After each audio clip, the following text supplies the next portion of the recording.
Hello ಗೆಳೆಯರೆ, ಲಾ excellence IAS ಪ್ರಸ್ತುತಪಡಿಸುತ್ತಿರುವ ಜನವರಿ 20ರ ಕನ್ನಡದಲ್ಲಿ the Hindu ಸುದ್ದಿ ವಿಶ್ಲೇಷಣೆಗೆ ತಮಗೆಲ್ಲರಿಗೂ ಸ್ವಾಗತ. ಇಂದಿನ ಮೊದಲ article Punjab Tamil Nadu register for vaccination coverage ಅನ್ನೋದಾಗಿದೆ. ಇದನ್ನು GS ಪೇಪರ್ 2 ನಾಡಿಯಲ್ಲಿ ಹೆಲ್ತ್ ನಾಡಿಯಲ್ಲಿ ಓದ್ಕೊಳ್ಬೋದಾಗುತ್ತೆ.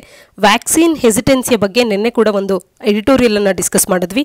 ಅಂದರೆ ಯಾವುದೇ ಒಂದು ವ್ಯಾಕ್ಸಿನನ್ನು ಹಾಕಿಸ್ಕೊಳ್ಳೋದಕ್ಕೆ ವ್ಯಾಕ್ಸಿನ್ ಬಗ್ಗೆ ಇರುವಂಥ ಭಯದಿಂದಾಗಿ ಆ ವ್ಯಾಕ್ಸಿನ್ ಬೇಡ ಅಂತ ಹೇಳಿ ಜನಗಳು ಅದನ್ನು ಹೆಸಿಟೇಟ್ ಮಾಡುವಂಥದ್ದು, ಹೆಸಿಟೆನ್ಸಿಯನ್ನು ತೋರಿಸುವಂಥದ್ದನ್ನು ವ್ಯಾಕ್ಸಿನ್ ಹೆಸಿಟೆನ್ಸಿ ಅಂತ ಹೇಳಿ ಕರೆಯುವಂಥದ್ದು.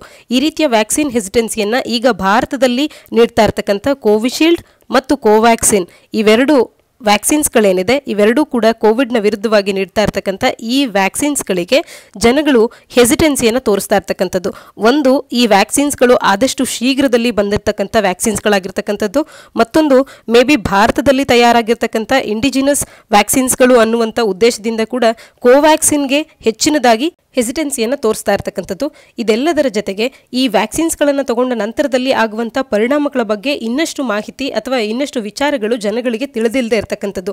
ಟ್ರಾನ್ಸ್ಪರೆನ್ಸಿ ಅನ್ನುವಂಥದ್ದು ಈ ವ್ಯಾಕ್ಸಿನ್ಸ್ಗಳ ಕ್ಲಿನಿಕಲ್ ಟ್ರಯಲ್ಸ್ಗಳ ಬಗ್ಗೆ ಒಂದಷ್ಟು ಕೊರತೆ ಆಗಿರುವಂಥದ್ದು. ಇವೆಲ್ಲವೂ ಕೂಡ ಜನಗಳಲ್ಲಿ ಈ ವ್ಯಾಕ್ಸಿನ್ನ ಬಗ್ಗೆ ಹೆಸಿಟೆನ್ಸಿ ಉಂಟಾಗುವಂತೆ ಮಾಡಿರ್ತಕ್ಕಂಥದ್ದು. ಆದರೆ ಈ ರೀತಿಯ ತೊಂದರೆಗಳನ್ನು ಅಡ್ರೆಸ್ ಮಾಡಲಿಕ್ಕೆ ಸರ್ಕಾರ ಮಾಡಬೇಕಾದಷ್ಟು ಅಷ್ಟೂ ಕೆಲಸಗಳನ್ನು ಸರ್ಕಾರ ಮಾಡದೆ ಇದಕ್ಕೆ ಕೊಡಬೇಕಾದಷ್ಟು ವೆಯ್ಟೇಜನ್ನು ಕೊಡದೆ ಇದನ್ನು ನೆಗ್ಲೆಕ್ಟ್ ಮಾಡಿದ್ದಂಥ ಕಾರಣದಿಂದ ಇವತ್ತು ಭಾರತದಲ್ಲಿ ವ್ಯಾಕ್ಸಿನ್ ಹೆಸಿಟೆನ್ಸಿಯನ್ನು ಈ ಕೋವಿಡ್ನ ವಿಚಾರದಲ್ಲಿ ನಾವು ಕಾಣಬಹುದಾಗಿರ್ತಕ್ಕಂಥದ್ದು.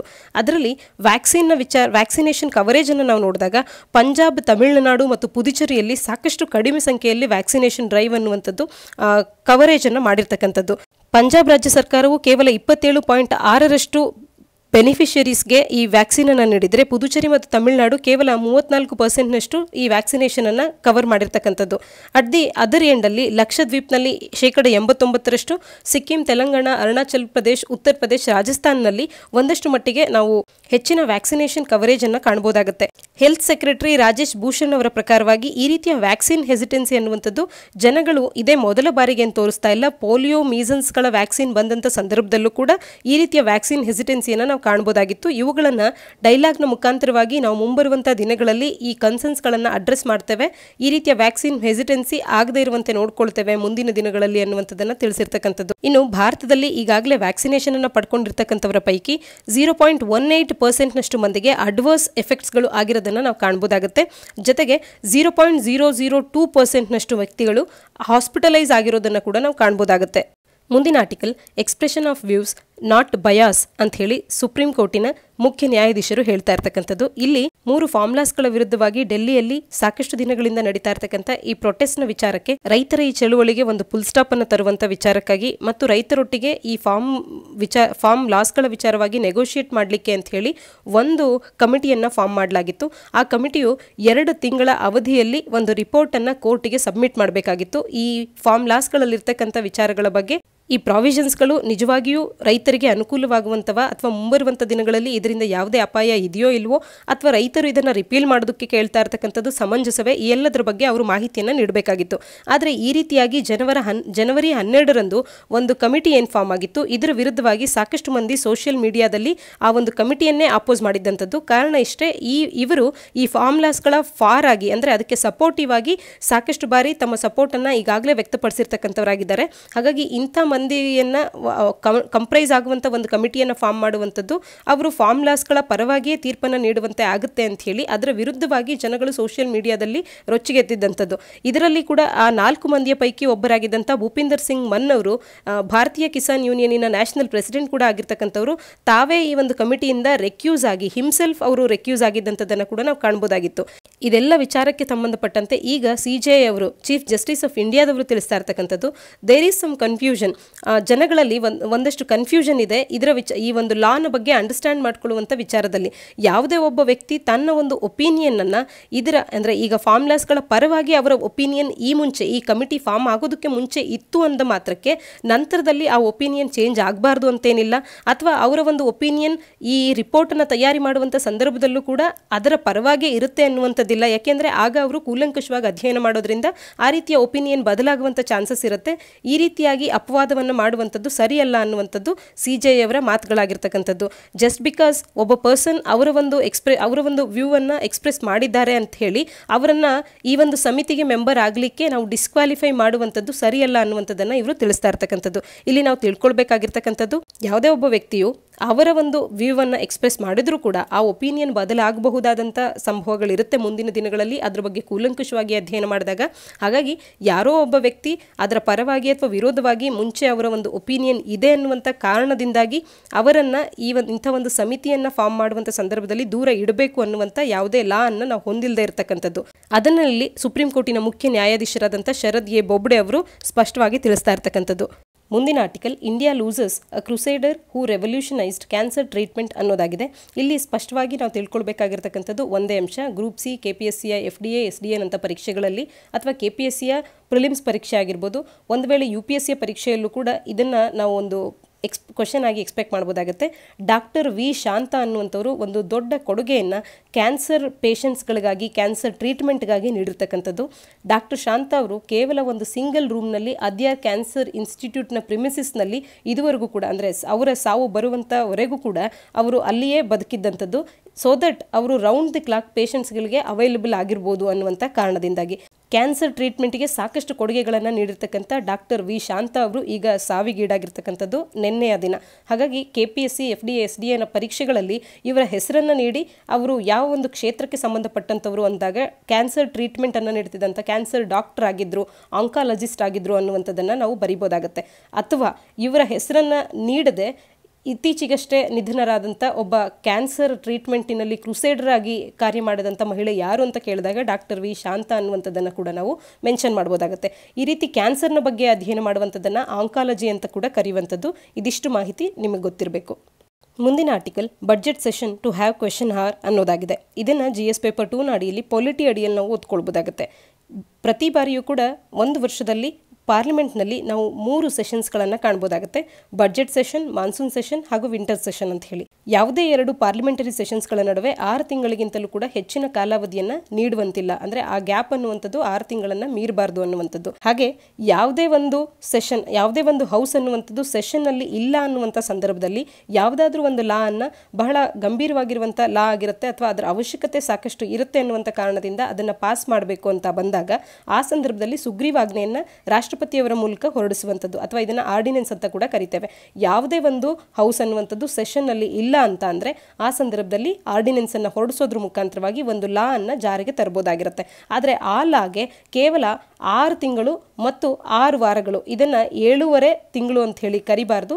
6 ತಿಂಗಳು 6 ವಾರ ಮಾತ್ರವೇ ಅವಧಿ ಅನ್ನುವಂಥದ್ದು ಇರುತ್ತೆ. ನಂತರದಲ್ಲಿ 2 ಹೌಸಸ್ಗಳ ಪರ್ಮಿಷನ್ ಅನ್ನು ಪಡ್ಕೊಂಡ ನಂತರದಲ್ಲಿ ಈ ಲಾ ಅನ್ನು ಕಂಟಿನ್ಯೂ ಮಾಡ್ಬೋದಾಗತ್ತೆ. ಇಲ್ಲ ಅಂತ ಅಂದರೆ ಮತ್ತೊಮ್ಮೆ ಈ ಲಾ ಅನ್ನುವಂಥದ್ದು ಆರ್ಡಿನೆನ್ಸ್ ಆಗಿ ಪಾಸ್ ಆದರೆ ಅದು ಮತ್ತೆ ಕಂಟಿನ್ಯೂ ಆಗ್ಬೋದು. ಇಲ್ಲ ಅಂದರೆ ಆ ಲಾ ಅಲ್ಲಿಗೆ ವಾಯ್ಡ್ ಅಂತ ಹೇಳಿ ಕನ್ಸಿಡರ್ ಆಗುತ್ತೆ. ಅಂದರೆ ಮುಂದಿನ ದಿನಗಳಿಗೆ ಈ ಲಾ ಅನ್ನು ನಾವು ಅಪ್ಲಿಕಬಲ್ ಆಗಿ ಮಾಡುವಂತಿಲ್ಲ.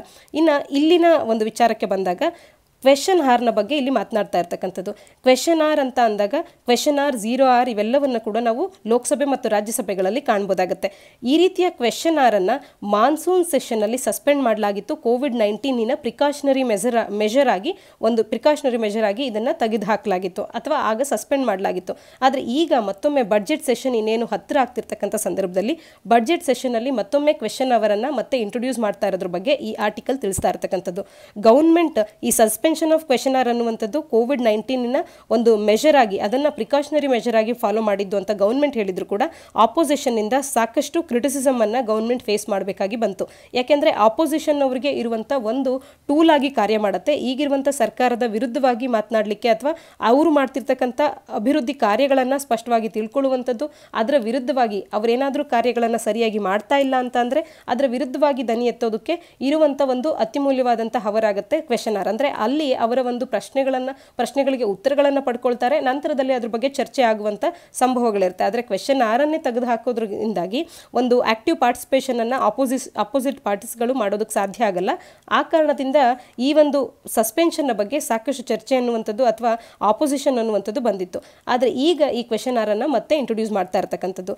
ಈಗ ಬಡ್ಜೆಟ್ ಸೆಷನ್ನ ಸಂದರ್ಭದಲ್ಲಿ ರಾಜ್ಯಸಭೆ ಅನ್ನುವಂಥದ್ದು 9 ರಿಂದ 2 ಗಂಟೆಗೆ ಮೀಟ್ ಆದರೆ ಲೋಕಸಭೆ 4 ರಿಂದ 8 ಗಂಟೆವರೆಗೂ ಲೋಕಸಭೆ ನಡೆಯುವಂಥದ್ದು.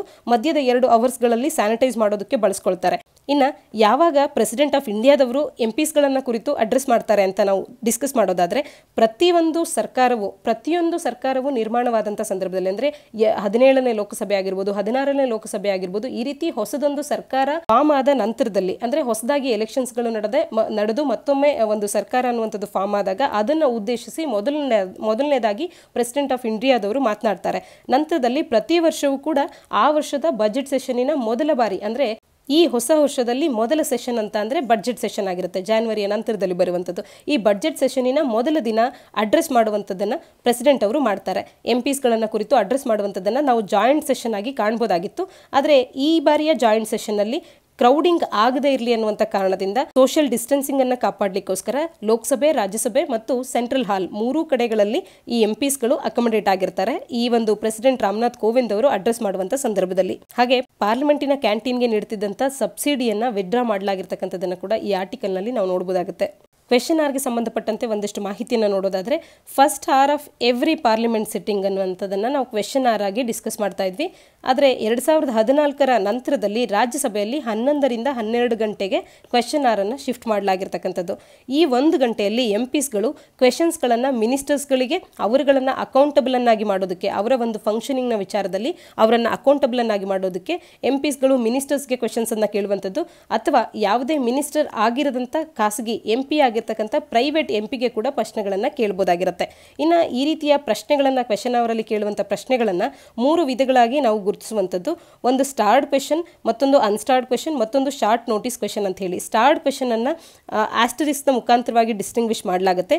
ಇದು ಓರಲ್ ಆನ್ಸರ್ ಅನ್ನು ರಿಕ್ವೈರ್ ಮಾಡೋದ್ರಿಂದಾಗಿ ಸಪ್ಲಿಮೆಂಟರಿ ಕ್ವೆಶನ್ಸ್ಗಳನ್ನು ಕೇಳಬಹುದು. ಅಂದರೆ ಈ ಪ್ರಶ್ನೆಗಳಿಗೆ ನೇರವಾಗಿ ಉತ್ತರವನ್ನು ನೀಡೋದ್ರಿಂದಾಗಿ ನೇರವಾದಂಥ ಉತ್ತರಗಳು ಬಂದಾಗ ಮತ್ತೊಮ್ಮೆ ಸಪ್ಲಿಮೆಂಟರಿ ಕ್ವೆಶನ್ಸ್ಗಳನ್ನು ಕೂಡ ಫಾಲೋಯಿಂಗ್ ಕ್ವೆಶನ್ಸ್ಗಳನ್ನಾಗಿ ಕೇಳಬಹುದಾಗಿರುತ್ತೆ. ಆದರೆ ಅನ್ಸ್ಟಾರ್ಡ್ ಕ್ವೆಶನ್ಸ್ಗಳಲ್ಲಿ ರಿಟರ್ನ್ ಆನ್ಸರ್ ಇರೋದ್ರಿಂದ ಅವುಗಳಿಗೆ ಸಪ್ಲಿಮೆಂಟರಿ ಕ್ವೆಶನ್ಸ್ಗಳನ್ನು ನಾವು ಮತ್ತೆ ಅಂದರೆ ಆ ಎಂಪಿಸ್ಗಳು ಮತ್ತೆ ಕೇಳೋದಕ್ಕೆ ಸಾಧ್ಯ ಆಗೋದಿಲ್ಲ. ಇನ್ನು ಶಾರ್ಟ್ ನೋಟಿಸ್ ಕ್ವೆಶನ್ ಅಂತ ಅಂದರೆ ಈ ಪ್ರಶ್ನೆಗಳಿಗೆ ಲೆಸ್ ದ್ಯಾನ್ 10 days ನೋಟಿಸನ್ನು ನೀಡಿರ್ತಾರೆ. ಇವುಗಳಿಗೆ ಕೂಡ ಓರಲಿ ಆನ್ಸರನ್ನು ಮಾಡ್ಬೋದಾಗಿರುತ್ತೆ. ಈ ರೀತಿಯ ಕ್ವೆಶನ್ ಆರ್ ಅನ್ನುವಂಥದ್ದು ನಮ್ಮ ಸಂವಿಧಾನದಲ್ಲಿ ಇದರ ಪ್ರಾವಿಷನ್ ಅನ್ನುವಂಥದ್ದು ಇದೆಯಾ ಅಥವಾ ಸಂವಿಧಾನದಲ್ಲಿ ಇಲ್ಲದ ಇದೊಂದು ಪ್ರಾವಿಷನ್ ಅನ್ನುವಂಥದ್ದನ್ನು ನೀವು ಕಮೆಂಟ್ ಸೆಕ್ಷನಲ್ಲಿ ಕಮೆಂಟ್ ಮಾಡಿ ತಿಳಿಸಿ. ಮುಂದಿನ article India ask WhatsApp to revoke changes in its privacy policy ಅನ್ನೋದಾಗುತ್ತೆ. ಇತ್ತೀಚೆಗಷ್ಟೇ ವಾಟ್ಸಪ್ ತನ್ನ ಪ್ರೈವಸಿ ಪಾಲಿಸೀಸ್ಗಳಲ್ಲಿ ಒಂದಷ್ಟು ಬದಲಾವಣೆಗಳನ್ನು ತಂದಿರತಕ್ಕಂಥದ್ದು. ಇಲ್ಲಿನ ಪ್ರೈವಸಿ ಪಾಲಿಸೀಸ್ಗಳು ಒಂದಷ್ಟು ಡೈಲ್ಯೂಟ್ ಆಗಿದೆ ಅನ್ನುವಂಥ ಕಾರಣದಿಂದ ಸಾಕಷ್ಟು ಮಂದಿ ಈಗ ಸಿಗ್ನಲ್ ಅಥವಾ ಟೆಲಿಗ್ರಾಮ್ ಅನ್ನುವಂಥ ಬೇರೆ ಆ್ಯಪ್ಸ್ಗಳಿಗೆ ಸ್ವಿಚ್ ಆಗ್ತಿರ್ತಕ್ಕಂಥದ್ದನ್ನು ನಾವು ಕಾಣ್ಬೋದಾಗುತ್ತೆ. ಈ ವಾಟ್ಸಪ್ನಲ್ಲಿನ ಪ್ರೈವಸಿ ಪಾಲಿಸಿಯಲ್ಲಾದಂಥ ಬದಲಾವಣೆಗಳೇನು ಅಂತ ಅಂದರೆ ಯಾವುದೇ ಒಂದು ಬಿಸ್ನೆಸ್ನ ಪರ್ಪಸ್ಸಿಗೆ ಯಾರೇ ವ್ಯಕ್ತಿ ಆ ಬಿಸ್ನೆಸ್ ಮಾಡೆಲ್ ಅಂದರೆ ಬಿಸ್ನೆಸ್ ಪ್ಲ್ಯಾಟ್ಫಾರ್ಮಿಗೆ ವಾಟ್ಸಪ್ಪನ್ನು ಬಳಕೆ ಮಾಡಿಕೊಂಡು ಆ ವಿಚಾರವಾಗಿ ಬಿಸ್ನೆಸ್ನ ವಿಚಾರವಾಗಿ ವಾಟ್ಸಪ್ನಲ್ಲಿ ಚಾಟ್ಸ್ಗಳು ನಡೀತಾ ಇದ್ದರೆ ಅಂದರೆ ಯಾವುದೇ ವಸ್ತುಗಳ ಮಾರಾಟ ಕೊಳ್ಳುವಿಕೆ ಅನ್ನುವಂಥದ್ದು ವಾಟ್ಸಪ್ನ ಪ್ಲ್ಯಾಟ್ಫಾರ್ಮ್ನ ಮುಖಾಂತರವಾಗಿ ನಡೀತಿರುವಂಥ ಸಂದರ್ಭದಲ್ಲಿ ಆ ಚಾಟ್ಸ್ಗಳನ್ನು ವಾಟ್ಸಪ್ ಬಳಸ್ಕೊಳ್ಬೋದಾಗುತ್ತೆ. ಆ ಒಂದು ಡೇಟಾವನ್ನು ವಾಟ್ಸಪ್ ಫೇಸ್ಬುಕ್ನೊಂದಿಗೆ ಶೇರ್ ಮಾಡುವಂಥದ್ದು ಮತ್ತು ಅವರ ಒಂದು ಲೊಕೇಶನ್ನ ಬಗ್ಗೆ ಕೂಡ ವಾಟ್ಸಪ್ ಡೇಟಾವನ್ನು ಶೇರ್ ಮಾಡುವಂಥದ್ದು ಈ ರೀತಿಯ ಒಂದಷ್ಟು ಬದಲಾವಣೆಗಳನ್ನು ತಂದಿರತಕ್ಕಂಥದ್ದು. ಆದರೆ ಯುರೋಪಿಯನ್ ಯೂನಿಯನ್ನಲ್ಲಿ ಈ ರೀತಿಯಾದಂಥ ಪ್ರೈವಸಿ ಪಾಲಿಸಿ ಅನ್ನುವಂಥದ್ದು ಸಾಕಷ್ಟು ಸ್ಟ್ರಿಕ್ಟ್ ಆಗಿ ಇರೋದ್ರಿಂದ ಅಲ್ಲಿನ ಯೂಸರ್ಸ್ಗಳ ವಿಚಾರದಲ್ಲಿ ನಾವು ನೋಡಿದಾಗ ಈ ರೀತಿಯ ಚೇಂಜಸ್ಗಳನ್ನು ಅಲ್ಲಿ ಮಾಡೋದಕ್ಕೆ ಸಾಧ್ಯ ಆಗೋದಿಲ್ಲ. ಆದರೆ ಇಂಡಿಯನ್ ಯೂಸರ್ಸ್ಗಳಲ್ಲಿ ಇಂಥ ಒಂದು ಪ್ರೈವಸಿ ಪಾಲಿಸೀಸ್ಗಳಲ್ಲಿ ಸಾಕಷ್ಟು ಚೇಂಜಸ್ಗಳು ಆಗಿರ್ತಕ್ಕಂಥದ್ದು. ಹಾಗಾಗಿ ಇಂಡಿಯನ್ಸ್ಗಳನ್ನು ನೀವು ಡಿಸ್ಟಿಂಕ್ಟ್ ಐಡೆಂಟಿಟಿ ಆಫ್ ಇಂಡಿಯಾ ಮತ್ತು ಇವರ ಜನತೆಯ ಒಂದು ಡಿಸ್ಟಿಂಕ್ಟ್ ಐಡೆಂಟಿಟಿ ಏನಿದೆ ಇದನ್ನು ಕೂಡ ನೀವು ರೆಸ್ಪೆಕ್ಟ್ ಮಾಡಬೇಕಾಗತ್ತೆ. ವಾಟ್ಸಪ್ ಈ ರೀತಿಯ ಬದಲಾವಣೆಗಳನ್ನು ನೀವು ರಿವೋಕ್ ಮಾಡ್ಕೊಳ್ಬೇಕಾಗತ್ತೆ ಅನ್ನುವಂಥದ್ದನ್ನು ಭಾರತ ಸರ್ಕಾರದವರು ವಾಟ್ಸಪ್ನವರಿಗೆ ಕೇಳಿರ್ತಕ್ಕಂಥದ್ದು. ಈ ಹಿಂದೆ ಕೂಡ ವಾಟ್ಸಪ್ ನಮ್ಮ ಒಂದಷ್ಟು ವಿಚಾರಗಳನ್ನು ಫೇಸ್ಬುಕ್ನೊಟ್ಟಿಗೆ ಶೇರ್ ಮಾಡ್ತಾ ಇತ್ತು. ಅದು ಅಂದರೆ ನಾವು ಯಾರು ಈ ವಾಟ್ಸಪ್ನ ಬಳಕೆದಾರರಾಗಿರ್ತಕ್ಕಂಥದ್ದು ಅಂದರೆ ನಮ್ಮ ಹೆಸರೇನು ಅನ್ನುವಂಥದ್ದಾಗಿರ್ಬೋದು ಅಥವಾ ನಮ್ಮ location may not be live location ಆದರೆ ಯಾವ ದೇಶಕ್ಕೆ ನಾವು ಸಂಬಂಧಪಟ್ಟಂಥವ್ರು ಅನ್ನುವಂಥ ಈ ರೀತಿಯ ಒಂದಷ್ಟು ವಿಚಾರಗಳನ್ನು ಫೇಸ್ಬುಕ್ನೊಟ್ಟಿಗೆ ಈಗಾಗಲೇ ವಾಟ್ಸಪ್ ಅನ್ನುವಂಥದ್ದು ಶೇರ್ ಮಾಡ್ತಾ ಇತ್ತು. ಆದರೆ ಈಗ ಈ ಪ್ರೈವಸಿ ಪಾಲಿಸಿ ಈಗ ಬದಲಾವಣೆಗಳು ತಂದಿರತಕ್ಕಂಥದ್ದು ಬಿಸ್ನೆಸ್ಗೆ ಅಂತ ಹೇಳಿ ನಾವು ಮಾಡುವಂಥ ಚಾರ್ಟ್ಸ್ಗಳು ಕೂಡ ಆ ಒಂದು ಆಕ್ಸೆಸನ್ನು ಫೇಸ್ಬುಕ್ ಅನ್ನುವಂಥದ್ದು ಪಡ್ಕೊಂಡಿರುತ್ತೆ. ಈ ಮೂಲಕ ಫೇಸ್ಬುಕ್ನ ಪೇಜ್ನಲ್ಲಿ ನಾವು ಯಾವುದರಲ್ಲಿ ಆಸಕ್ತಿಯನ್ನು ತೋರಿಸ್ತಾ ಇರ್ತೇವೆ, ಯಾವ ಬಿಸ್ನೆಸ್ಸನ್ನು ಅಥವಾ ಯಾವ ಒಂದು ವಸ್ತುವನ್ನು ಕೊಂಡ್ಕೊಳ್ಳೋದಕ್ಕೆ ಆಸಕ್ತಿ ತೋರಿಸ್ತಿರ್ತೇವೆ ಇದರ ಬಗ್ಗೆ ಹೆಚ್ಚಿನ ಒಂದಷ್ಟು ಆ್ಯಡ್ಸ್ಗಳನ್ನು ನಮ್ಮ ಒಂದು ಫೇಸ್ಬುಕ್ಕನ್ನು ನಾವು ಬಳಕೆ ಮಾಡುವಂಥ ಸಂದರ್ಭದಲ್ಲಿ ಅಲ್ಲಿ ಆ್ಯಡ್ಸ್ಗಳು ಬರುವಂಥದ್ದು. ಈ ರೀತಿ ನಮ್ಮ ಚಾಟ್ಸ್ಗಳನ್ನು ವಾಟ್ಸಪ್ ನೋಡುವಂಥದ್ದು ಮತ್ತು ಅವುಗಳನ್ನು ಫೇಸ್ಬುಕ್ನೊಟ್ಟಿಗೆ ಶೇರ್ ಮಾಡುವಂಥದ್ದು ಭಾರತೀಯರ ಪ್ರೈವಸಿಗೆ ಧಕ್ಕೆ ಆಗುವಂಥ ಒಂದು ನಡೆ ಆಗಿರೋದ್ರಿಂದ ವಾಟ್ಸಪ್ ತನ್ನ ಒಂದು ಪಾಲಿಸಿಯಲ್ಲಿ ತಂದಿರತಕ್ಕಂಥ ಬದಲಾವಣೆಗಳನ್ನು ರಿವೋಕ್ ಮಾಡಬೇಕು ಅಂತ ಹೇಳಿ ಭಾರತದವರು ಕೇಳ್ಕೊಳ್ತಾ ಇರ್ತಕ್ಕಂಥದ್ದು. ಮುಂದಿನ article India to fly out vaccines to neighbours ಅನ್ನೋದಾಗಿದೆ. ಇದನ್ನ GS ಪೇಪರ್ 2 ನಾಡಿಯಲ್ಲಿ ಹೆಲ್ತ್ ನಾಡಿಯಲ್ಲಿ ನಾವು ಓದ್ಕೊಳ್ಬಹುದಾಗುತ್ತೆ. ಈಗಾಗಲೇ ಭಾರತದಲ್ಲಿ ಕೋವಿಶೀಲ್ಡ್ ಮತ್ತು ಕೋವ್ಯಾಕ್ಸಿನ್ಸ್ಗಳ ಬಳಕೆ ಅನ್ನುವಂಥದ್ದು ಭಾರತದಲ್ಲಿ ಆಗ್ತಾ ಇರತಕ್ಕಂಥದ್ದು. ಇನ್ನು ಭಾರತದ ವ್ಯಾಕ್ಸಿನ್ಸ್ಗಳಿಗೆ ಸಾಕಷ್ಟು ನೆರೆಹೊರೆಯ ರಾಷ್ಟ್ರಗಳಿಂದ ಡಿಮ್ಯಾಂಡ್ ಅಥವಾ ಬೇಡಿಕೆಗಳು ಬಂದಿರತಕ್ಕಂಥದ್ದು. ಈ ವಿಚಾರದ ಅಡಿಯಲ್ಲಿ ಭಾರತವು ಒಂದಷ್ಟು ಡೋಸೇಜಸ್ಗಳನ್ನು ನೆರೆಹೊರೆಯ ರಾಷ್ಟ್ರಗಳಿಗೆ ರಫ್ತು ಮಾಡ್ತಾ ಇರತಕ್ಕಂಥದ್ದನ್ನ ಈ ಆರ್ಟಿಕಲ್ ನಮಗೆ ತೋರಿಸ್ತಾ ಇದೆ.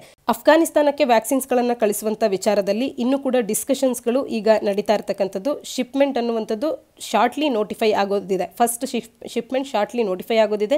ಮಾಲ್ಡೀವ್ಸ್ಗೆ 1 ಲಕ್ಷ ಡೋಸೇಜಸ್ಗಳನ್ನು ತಲುಪಿಸ್ತಾ ಇರ್ತಕ್ಕಂಥದ್ದು ಮತ್ತು ಶ್ರೀಲಂಕಾಕ್ಕೆ ಶಿಪ್ಮೆಂಟ್ ಅನ್ನುವಂಥದ್ದು ನೆಕ್ಸ್ಟ್ 14 ಡೇಸ್ಗಳ ಒಳಗೆ ತಲುಪುವಂಥದ್ದು. ನೇಪಾಳ್ಗೂ ಕೂಡ ಫಸ್ಟ್ ಶಿಪ್ಮೆಂಟ್ ಅನ್ನುವಂಥದ್ದು ಕ್ಲೋಸ್ಲಿ 10 ಲ್ಯಾಕ್ ಡೋಸೇಜಸ್ ಅಷ್ಟು ವಿತಿನ್ ಫ್ಯೂ ಡೇಸ್ಗಳಲ್ಲಿ ಅಲ್ಲೂ ಕೂಡ ತಲುಪುತ್ತೆ. ಭೂತಾನ್ಗೂ ಕೂಡ ನಾವು ನಮ್ಮ ಫಸ್ಟ್ ಶಿಪ್ಮೆಂಟ್ ಅನ್ನುವಂಥದ್ದು 10 ಲ್ಯಾಕ್ ಡೋಸೇಜಸ್ಗಳನ್ನು ಇನ್ನೇನು ಕಳಿಸೋರಿದ್ದೇವೆ ಆ ಕ್ಲಿಯರೆನ್ಸ್ಗಾಗಿ ಅವೈಟ್ ಮಾಡ್ತಾ ಇರ್ತಕ್ಕಂಥದ್ದು. ಬಾಂಗ್ಲಾದೇಶಕ್ಕೂ ಕೂಡ ನಾವು 20 ಲಕ್ಷದಷ್ಟು ಡೋಸೇಜಸ್ಗಳನ್ನು ನೀಡ್ತಾ ಇರ್ತಕ್ಕಂಥದ್ದು. ಈ ರೀತಿ ನಮ್ಮ ನೆರೆಹೊರೆಯ ರಾಷ್ಟ್ರಗಳಿಗೆ ಭಾರತವು ವ್ಯಾಕ್ಸಿನ್ಸ್ಗಳನ್ನು ತಲುಪಿಸ್ತಾ ಇರ್ತಕ್ಕಂಥದ್ದು. ಇದು ಭಾರತವು ಒಂದು ಫಾರ್ಮಸಿ ಆಫ್ ದಿ ವರ್ಲ್ಡ್ ಅಂತ ಏನು ಗುರುತಿಸ್ಕೊಳ್ಳುತ್ತೆ ಅಥವಾ ಕರೆಸ್ಕೊಳ್ಳುತ್ತೆ. ಇದರ ಅಡಿಯಲ್ಲಿ ಹೆಲ್ತ್ ಸೆಕ್ಟರ್ನ ಅಡಿಯಲ್ಲಿ ಭಾರತದ ಒಂದು ಅಭಿವೃದ್ಧಿ ಅಥವಾ ಪ್ರಗತಿಯನ್ನು ನಾವು ಇದರ ಮುಖಾಂತರವಾಗಿ ಕಾಣ್ಬೋದಾಗುತ್ತೆ. ಅಂದರೆ ನಾವು ಭಾರತಕ್ಕಷ್ಟೇ ಅಲ್ಲದೆ ನೆರೆಹೊರೆಯ ರಾಷ್ಟ್ರಗಳಿಗೂ ಕೂಡ ವ್ಯಾಕ್ಸಿನ್ ಅನ್ನು ಸಪ್ಲೈ ಮಾಡುವಷ್ಟು ನಮ್ಮ ಒಂದು ಫಾರ್ಮಸಿ ಅನ್ನುವಂಥದ್ದು ಬೆಳೆದಿರ್ತಕ್ಕಂಥದ್ದು ಮತ್ತು ನಮ್ಮ ವ್ಯಾಕ್ಸಿನ್ಸ್ಗಳನ್ನು ಬಳಕೆ ಮಾಡ್ಕೊಳ್ಳೋದಕ್ಕೆ ಭಾರತೀಯರೇ ಒಂದಷ್ಟು ಹೆಸಿಟೆನ್ಸಿಯನ್ನು ತೋರಿಸ್ತಿರ್ತಕ್ಕಂಥ ಸಂದರ್ಭದಲ್ಲಿ ಸಾಕಷ್ಟು ನೆರೆಹೊರೆಯ ರಾಷ್ಟ್ರಗಳು ನಮ್ಮ ವ್ಯಾಕ್ಸಿನ್ಸ್ಗಳ ಮೇಲೆ ಡಿಪೆಂಡೆನ್ಸಿಯನ್ನು ಹೊಂದಿ ನಮ್ಮಲ್ಲಿನ ಅಂದರೆ ಭಾರತದ ವ್ಯಾಕ್ಸಿನ್ಸ್ಗಳನ್ನು ಅವರು ಪರ್ಚೇಸ್ ಮಾಡ್ತಾ ಇರ್ತಕ್ಕಂಥದ್ದು. ಇದನ್ನು ನೋಡಿದ್ರೂ ಕೂಡ ಭಾರತದ ವ್ಯಾಕ್ಸಿನ್ ಹೆಸಿಟೆನ್ಸಿ ಅನ್ನುವಂಥದ್ದು ಒಂದಷ್ಟು ಮಟ್ಟಿಗಾದರೂ ಕೂಡ ಕಡಿಮೆ ಆಗಬೇಕಾಗತ್ತೆ. ಜೊತೆಗೆ ಭಾರತವು ಈ ಪ್ಯಾಂಡಮಿಕ್ ಅನ್ನು ಫೈಟ್ ಮಾಡುವಲ್ಲಿ ಯಾವ ರೀತಿಯಾಗಿ ನೆರೆಹೊರೆಯ ರಾಷ್ಟ್ರಗಳಿಗೆ ನೆರವಾಗಿದೆ ಅನ್ನುವಂಥ ಒಂದು ಮೇನ್ ಸೂತ್ರವನ್ನು ಬರೆಯುವಾಗ ಕೂಡ ಈ ರೀತಿಯ ಡೇಟಾಗಳನ್ನು ನಾವು ಬಳಸ್ಕೊಳ್ಬೋದಾಗುತ್ತೆ. ಮುಂದಿನ ಆರ್ಟಿಕಲ್ ನೇತಾಜಿ ಸುಭಾಷ್ ಚಂದ್ರ ಬೋಸ್ ಅವರ ಬರ್ತ್ ಆ್ಯನಿವರ್ಸರಿಯನ್ನು ಪರಾಕ್ರಮ್ ದಿವಸ್ ಅಂತ ಹೇಳಿ ಸೆಲೆಬ್ರೇಟ್ ಮಾಡಲಾಗುತ್ತೆ ಅನ್ನುವಂಥದ್ದನ್ನು ತಿಳಿಸ್ತಾ ಇರ್ತಕ್ಕಂಥದ್ದು. ಯೂನಿಯನ್ ಕಲ್ಚರ್ ಮಿನಿಸ್ಟ್ರಿ ಅವರು ನಿನ್ನೆ ಅನೌನ್ಸ್ ಮಾಡಿರ್ತಕ್ಕಂಥದ್ದು. ಜನವರಿ 23ರಂದು ಬರ್ತ್ ಆ್ಯನಿವರ್ಸರಿ ಆಫ್ ಸುಭಾಷ್ ಚಂದ್ರ ಬೋಸ್ ಅವರ ಒಂದು ಬರ್ತ್ ಆ್ಯನಿವರ್ಸರಿ ಇರ್ತಕ್ಕಂಥದ್ದು ಮತ್ತು ಇವರ 125ನೇ ಬರ್ತ್ ಆ್ಯನಿವರ್ಸರಿಯ ವರ್ಷ ಅನ್ನುವಂಥದ್ದು ಈ ಜನವರಿ 23, 2021ರಿಂದ ಕಂಪ್ಲೀಟ್ ಆಗಿ ಇಡೀ ವರ್ಷದಲ್ಲಿ ಸೆಲೆಬ್ರೇಷನ್ಸ್ಗಳನ್ನು ನಾವು ಕಾಣ್ಬೋದಾಗುತ್ತೆ. ಯೂನಿಯನ್ ಕಲ್ಚರ್ ಮಿನಿಸ್ಟ್ರಿ ಅವರು ಪರಾಕ್ರಮ್ ದಿವಸ್ ಅಂತ ಹೇಳಿ ಈ ಜನವರಿ 23ರನ್ನು ಸುಭಾಷ್ ಚಂದ್ರ ಬೋಸ್ ಅವರ ಜನ್ಮದಿನದ ನೆನಪಿಗಾಗಿ ಪ್ರತಿ ವರ್ಷವೂ ಕೂಡ ಇನ್ನು ಮುಂದೆ ಡೇ ಆಫ್ ಕರೇಜ್ ಅನ್ನಾಗಿ ಸೆಲೆಬ್ರೇಟ್ ಮಾಡಲಾಗುತ್ತೆ ಅನ್ನುವಂಥದ್ದನ್ನು ತಿಳಿಸಿರ್ತಕ್ಕಂಥದ್ದು.